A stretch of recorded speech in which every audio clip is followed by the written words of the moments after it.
Hello and welcome to Mobility Now. During each episode of our show, we'll discuss a different transportation project or issue facing our communities. I'm Alan Clark and I'm your host. I'm the Director of Transportation Planning for the Houston-Galveston Area Council. Today, we'll be discussing the Northwest Freeway, also known as US 290, the gateway to the region's fast-growing Northwest corridor. To get us started, let's watch a short video on 290. Every day, thousands of people drive across 290, the gateway to the region's growing Northwest corridor. Commuters use it to get to suburbs and towns like Cypress and Hempstead. College students, sports fans, and elected officials use it to get to Austin and College Station. 290 is also a key evacuation route during emergencies. 250,000 vehicles travel the road every day. The Texas Department of Transportation ranked the segment of 290 that runs from FM 529 to 610 the state's 11th most congested roadway.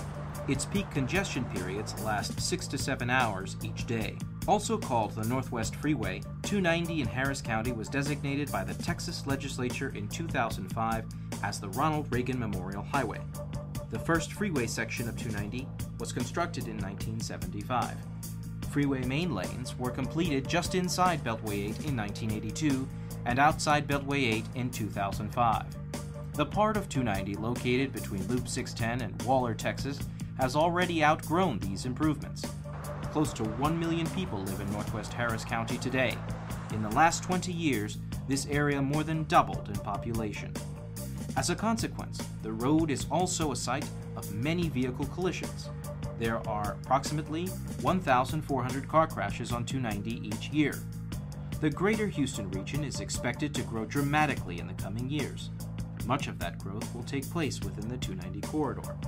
Without improvement, experts estimate stop-and-go traffic on 290 could last 12 hours. Government agencies and stakeholders are working together to prevent those problems. A comprehensive series of projects called the 290 Program will improve mobility and enhance safety. The 290 program includes reconstruction of the freeway with additional travel lanes, improved ramps, and frontage roads. It also includes the addition of toll lanes, rebuilding Hempstead Highway, and improving public transportation, bicycle, and pedestrian travel. These changes are a part of a transportation plan involving 8 counties in the greater Houston region. Known as the Regional Transportation Plan, this plan includes projects that will be developed for the next 25 years. Many resources are available to learn more about the 290 program, including a bilingual website to give information about 290 construction projects. In addition, community members can ask questions at an office located at 290 and 610. A hotline, email, and Twitter accounts were created to inform and respond to the public. Governments, stakeholders, and residents are collaborating to make the Northwest region a better place to live, work, and play. The improvements being made to 290 are vital to the whole region. My guest today is Mike Alford. Mike is the Houston District Engineer for the Texas Department of Transportation. His responsibilities include construction, maintenance, and operation of the state's roadways across our region. Mike, welcome this afternoon. Thank you, Alan. Mike, the 290 corridor is one of the region's most congested corridors and sometimes experiences stop-and-go traffic 5 or 6 hours or more a day. I know that there's a lot of traffic on that corridor, but not all of our viewers may have an idea of just how much. What's your current estimate of how many people are traveling down that corridor? Well, today we estimate that we've got approximately 250,000 vehicles per day using US 290. At the interchange with IH 610 on the west side or northwest side of the loop, we have approximately 242,000 vehicles a day using that facility. You know, as we project out to 2035, we're showing an increase of about 64% in population growth in that northwest region of Harris County. So as you can see, if we don't do something now, the congestion is going to get a whole lot worse. Sure will. We'll be going from 5 to 6 hours to 7, 8, 9, 10 hours.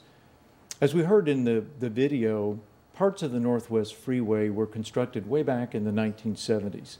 What is the condition of that roadway today? Well, right now we've exceeded the lifespan of that project. Our capacities, we're up to the capacity of the roadway.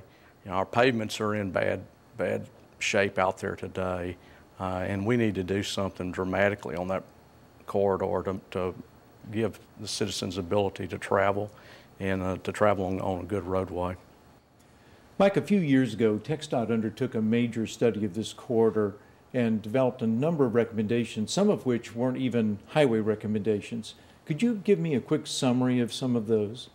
Well, we looked at all kinds of forms of transportation out there. We looked at see if there was a reason why we would need anything like high capacity transit operations out there, whether that would be busing or rail or anything else that would give us high capacity, whatever technology could bring our way. And we also looked at adding a hike and bike trail, very good, good alternative, very proactive in the environmental end, not a lot of emissions created by the bicycles, not a lot of emissions created by people walking. So that's just some of the alternatives that we've looked at during this major investment study. Well, Mike, I want to talk with you some more about some of the recommendations you had, but for just a moment we need to wrap up, and we'll come back and talk some more about the alternatives that you identified that could help the travel in that corridor.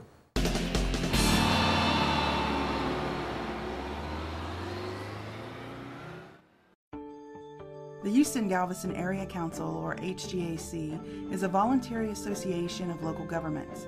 Its service area stretches 12,500 square miles and is home to more than 6 million people. HGAC's services include transportation plans, air and water quality planning, and workforce development. HGAC's mission is to aid local governments and promote the safety and welfare of the region's residents. To learn more about HGAC, visit our website.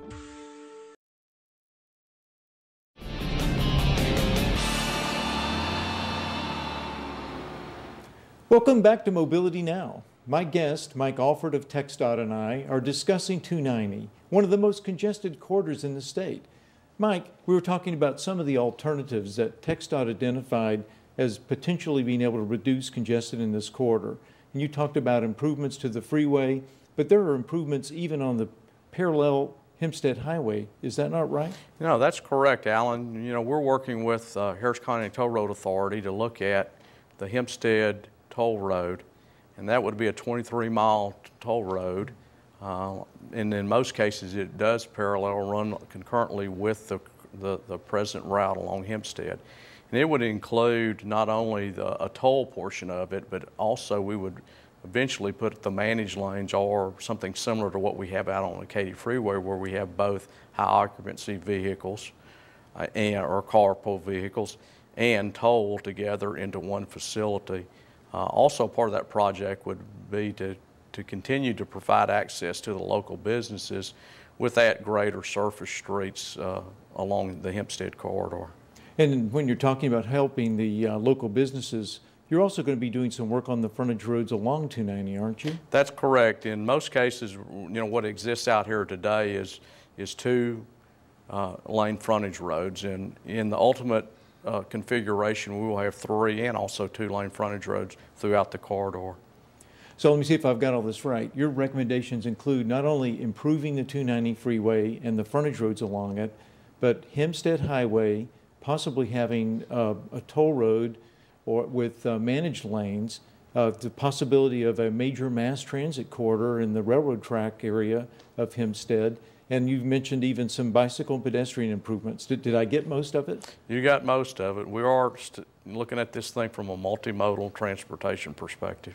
Most people don't think of TxDOT, they think of highways, but you're thinking about all the ways that we can get people through this corridor. And as it continues to grow, I think that's really going to be necessary. It's a big job, and I want to ask you about where you've started. I understand that we have construction going on now at 610 Loop and 290. Yes, we have a project that we let to contract in June of 2011, not too many months ago, and we're seeing progress out there today.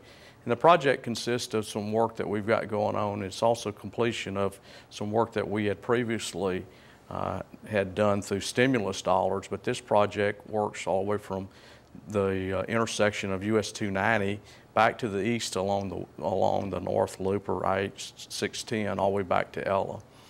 We also, including in that project, we're going to build some access ramps or some direct connectors that would connect the North Loop for people headed westbound. We'll be able to access this direct connector and get all the way to I-10, as well as along US 290 eastbound. There will be a direct connector right at West 34th Street, and we will run approximately 3 miles to where it will be able to go directly into Interstate Highway 10. Also included in that project is the rebuild of the inbound or the eastbound frontage roads along US 290 from West 34th Street to West 18th Street, including a bridge or an overpass along the frontage roads that will go over the top of Hempstead roadway as it exists today, which also should add a whole lot better mobility within that corridor. So you're saying that some people traveling between 290 and Interstate 10 won't even have to get onto the 610 loop? Yeah, that's correct. And that's the greatest benefit we have on these projects. Both of these projects, or both of these connectors, will reduce the actual commute time dramatically, probably a reduction of up to 60%, 60 to 80% of the time that it currently takes now for people to get from that section along the North Loop or US 290 all the way into Interstate 10. And probably a lot of crashes as well. That's correct. It is a very safe, safety-oriented or safety-driven project. It also reduces like I said, our congestion in the area. And we couldn't have got this project done without funding from Proposition 12. And we also use some other, some of our federal funding pots that were existing out there today. Well, I want to talk some more about the funding for US 290, but before we get to that, I understand that you've got another round of construction that may get started this summer. Yes, we've got a round that gets started this summer, and it's at US 290 and the Sam Houston Tollway or Beltway 8. Very big project, approximately $130 million. It provides better access to and from the Sam Houston Tollway to US 290. And also, we're in the process of, in that project, we'll be building continuous frontage roads from Beltway 8 or Beltway 8 290 intersection back to the west. Currently, as you approach the US 290 from Beltway 8 along the frontage roads, you have to make a jog and actually use a portion of the US 290 frontage roads, go through 2 or 3 traffic lights to be able to stay on the frontage road. We're also including placing some auxiliary lanes and rebuilding the main lanes in the area that should provide better mobility. And in the end, we will not touch the direct connectors from Sam Houston to 290 or from US 290 to the Sam Houston Tollway. Yeah, it sounds like you're taking on the 2 biggest bottlenecks that we have in the 290 corridor, the bottleneck at Loop 610 and the bottleneck at Beltway 8. That sounds like it's going to bring a lot of congestion relief in that corridor. Yes, it is, and it's the best thing about these projects is not only the congestion relief, but also the improvements in safety. And without the funding that we received from our Proposition 12 dollars, those projects would not have been available at this time. Unfortunately, that doesn't finish all the work that we need to do out in the 290 corridor. That will get those interchanges and some of the mainline construction. It sounds like a lot of frontage road problems will be addressed in these 2 big projects. But how much more work will be needed on 290? Well, we've got a lot more work that's going to be needed on 290, and a lot more dollar amounts. The total project cost is about $4 billion, including the main lanes and work on US 290 and the toll. But we also have a project that's going to let in the fall of this year, which would be the reverse of the first project that I talked about, and where you will be able to get on Interstate 10 and you will be able to access US 290 on a connector ramp where you do not have to merge with the 610 traffic. It's approximately another $130+ plus $1 million project.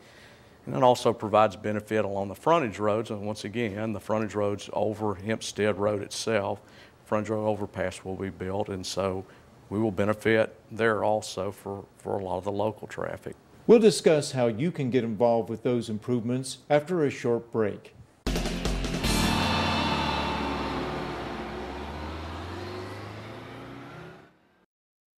I'm Sheriff Adrian Garcia. Traffic accidents are the leading cause of death among teenagers. But you can do something about it. Distracted and careless driving claims many innocent lives. It can land you in jail or it can cost you your life. Driving is a privilege. If you get behind the wheel, make sure to buckle up, keep your eyes on the road and not on your phone. And if you drink, don't drive. My daughter is my most valuable treasure. And for her safety and all of ours, pay attention while driving and respect the road. The Houston-Galveston Area's Transportation Policy Council, or TPC, is the forum for regional transportation planning. The TPC is part of the Houston-Galveston Area Council and consists of representatives from cities, counties, and transportation agencies. Many TPC members are council members, mayors, county commissioners, and judges. The TPC is responsible for developing regional transportation plans and funding priorities including highways, bicycle trails, and public transportation.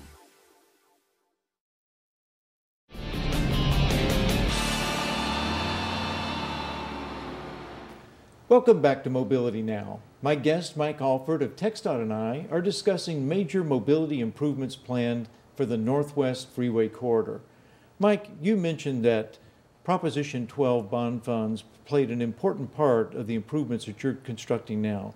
What are these Proposition 12 bond funds? Is this the gas tax revenue? No, Proposition 12 bond funds came from the public actually voting on approving these bonds to be sold. And these are bonds that will be paid off through general revenue. It's not the same as using your gas tax dollars to pay for the bonds, so it's general revenue bond money. Well, Mike, why do we have to use Proposition 12 bond funds? Why are our gasoline taxes and vehicle registration fees not enough to pay for projects like this? Well, the last time the gasoline tax were raised, the state tax was raised in 1991 up to 20 cents a gallon. The federal gas tax was raised in 1993 up to 18.4 cents a gallon. And since that time period, we have not had any increase in any of the taxes to fund transportation projects. And even though it sounds like a lot of money, even though the price of the gas goes up to $4 a gallon, if you total the two up, we get a grand total of 38.4 cents a gallon. Doesn't make any difference what the price of gasoline it is. So, that's kind of where we are today. Of course, 1991, I guess it cost a little bit more to build a mile of anything today than it cost back in 1991. That's correct. Inflation has been several percentage points up since 1991 or 1993, and everything's more costly today than it was 20 years ago. So we have the same basic revenue source, and it's a cents per gallon, but then cars and trucks have been getting more and more fuel efficient. Even though more people are moving to our area and driving on our freeways, how has that affected the revenue? Well, since we have these more fuel efficient vehicles, our gasoline tax projection dollars have remained the same over the past 2 to 3 years.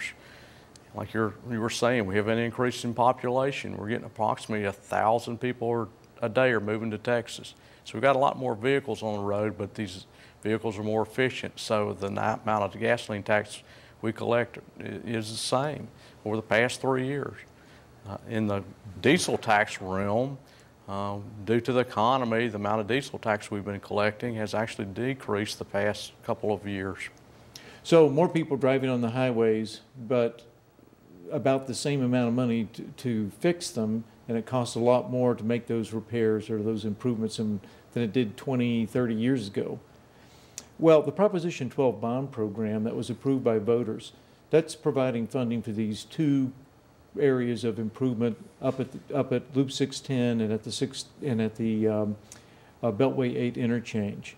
How will TxDOT provide or find funding for other segments? Well, those projects and a few more projects that we've identified funding for approximately $850 million.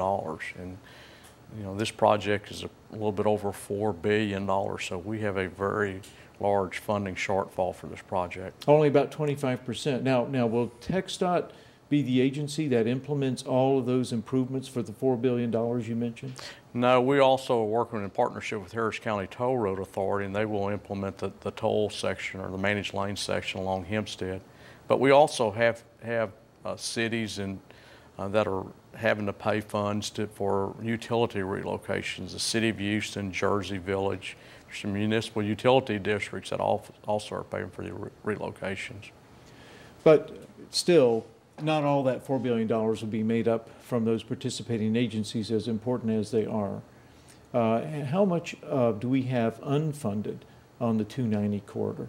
Well, like I said, we still have remaining portions that are unfunded, and it's primarily from 529 out to the west is unfunded. But there's also a gap along the main lanes from Pinemont out to about Fairbanks, North Houston. That's also the frontage roads and the main lanes are unfunded as we sit here today. So that, and also, as we look around, the Hempstead Toll Road portion of it is unfunded at this time, along with the high capacity transit. So the good news is we're going to take care of two of the worst bottlenecks on the 290 corridor. But the bad news is there's still important pieces even in between those two improvements that are yet to be funded and yet to be scheduled for construction. I guess it's really important for us to continue to talk to those businesses and citizens in the corridor that are working hard to try to persuade our state elected officials and others about the importance of these improvements. Yeah, it's very important for the citizens to stay engaged. And they don't only need to stay engaged on this project, but they need to stay engaged on all of our high priority projects or all of our projects, so TxDOT knows what's important to the citizens, the ones that pay the bills, so that we can get information for them and make the whole process a whole lot better for everyone involved. In other words, when you don't have money to do everything, you want to make sure the money you are spending is on the highest priority projects. That's correct, Alan, and we need the citizens to provide us that feedback so we stay focused on what's important. Well, Mike, I know that TxDOT is doing a lot of work to try to provide information to the people who travel in this corridor. Can you talk a little bit about some of the ways that people can stay informed and get engaged?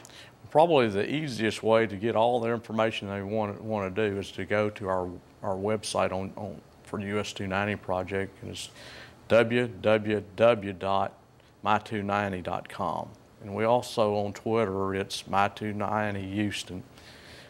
Getting on the website, you will be able to find the location of our project management office along with the phone numbers. You're welcome to go visit the office. You mean you can actually go talk to a real person or call a real person? Yes, you can call or talk to a real person Monday through Friday, 8 to 5. Also on our website, we do have the animation where you can actually drive through the corridor and look at what we're going to build. So you can sort of see it before it's actually built then and understand how it's going to work. That's correct. Also we have personnel and staff to go out and meet with civic groups, to go out and meet with neighborhood associations, with any group that wants to know what's happening on the corridor, what's going to happen in the future. They're willing to go out there and make that contact. Fantastic. Well, we appreciate what TxDOT's doing to try to keep us all informed, up to speed, and give us the opportunity to be engaged in this project. I know you value the public's input on the activities that you're working on. Mike Alford is the Houston District Engineer, and he has been joining us today to talk about US 290. Thank you for joining us and watching Mobility Now.